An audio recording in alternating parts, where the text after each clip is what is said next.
Good day, ma'am and sir. My name is May Antolabot, 34 years old from Philippines.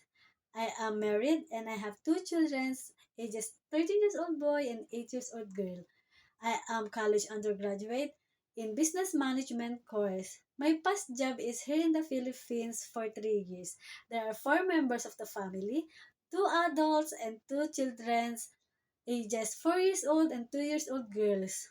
My main duties is to do house chores like cleaning the house, washing and ironing the clothes, cooking, marketing, and taking care of the children. I love taking care of the children.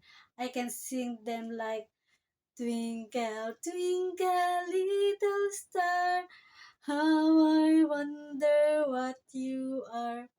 Up above the world so high, like a diamond in the sky.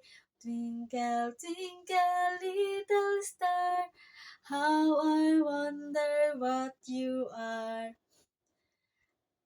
I can play with them too. I always make sure that they are clean and healthy. To all employers of Hong Kong, please choose me. I am kind, honest, and trustworthy, flexible, and hardworking. And I promise to do my duties and responsibilities until I finish my contract. Thank you, Mom and Sir. See you soon.